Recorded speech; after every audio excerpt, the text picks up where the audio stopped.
وہ فرمایا کہ اس دنیا کی مثال ایسے ہے جیسے ایک آدمی جنگل میں جا رہا تھا تو اس کے پیچھے شیر لگ گیا۔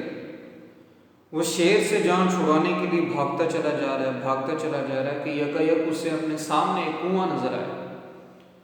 انہوں نے سوچا کہ اگر میں مسلسل بھاگتا رہا تو میں شیر کے شکنجے میں آ جاؤں گا، تو اس نے کنویں میں جو ہے وہ پناہ لینے میں ہی عافیت سمجھی۔ تو جب کنویں میں دیکھا تو وہ بہت گہرا تھا، اس نے کہا اگر میں اس میں چھلانگ لگاتا ہوں تو تب بھی جو ہے وہ میری موت ہے۔ تو وہ کنویں کی کنارے پہ منڈیر پہ تھوڑی تھوڑی گھاس لگی تھی، وہ اس گھاس کو پکڑ کر کنویں میں لٹک گیا۔ اب اس نے کہا کہ چلو تھوڑی دیر کے لیے تو مجھے پناہ ملی۔ اب ہوا کیا کہ جس گھاس کو پکڑ کے وہ کنویں میں لٹکا تھا، اس نے نظر اٹھا کے دیکھا تو اس گھاس کو دو چھوٹے چھوٹے چوہے جو ہے وہ کتر رہے تھے، اس گھاس کو کاٹ رہے تھے، جو اس کی زندگی کی ضامن تھی، جس کو وہ پکڑ کے لٹکا ہوا تھا۔ اب باہر بھی نہیں نکل سکتا، باہر شیر کا خوف ہے، اگر یہاں پہ لٹکا رہتا ہے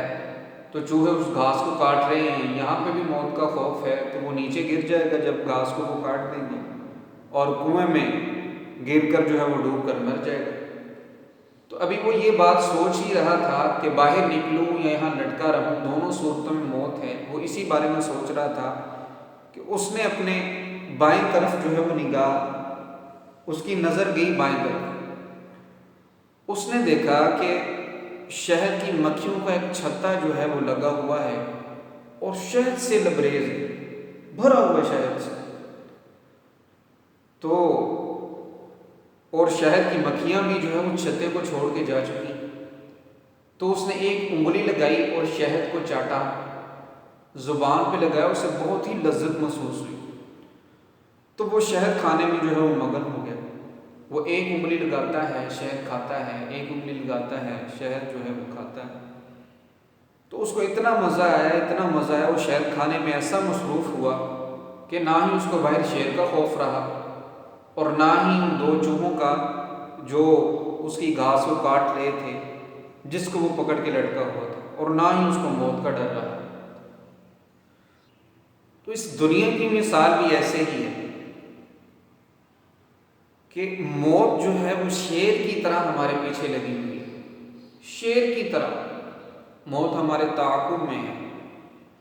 اور دن اور رات ان دو چوہوں کی طرح ہیں جو مسلسل ہماری زندگی کو ختم کیے جا رہے ہیں۔ اور وہ شہد کا جو چھتا ہے وہ اس دنیاوی لذتوں، نفسانی خواہشوں کی طرح ہیں کہ جن میں پڑھ کر ہم اپنی موت کو بھی بھول گئے اور اپنی آخرت کو جو ہے وہ بھلا بیٹھے۔ ہارون رشید نے حضرت بہلول رحمۃ اللہ علیہ کو ایک چھڑی دی اور کہا کہ جو آپ کو اس دنیا میں سب سے زیادہ بیوقوف آدمی ملے اس کو یہ چھڑی دے دیں۔ تو حضرت بہلول رحمۃ اللہ علیہ نے وہ چھڑی اپنے پاس رکھ دی۔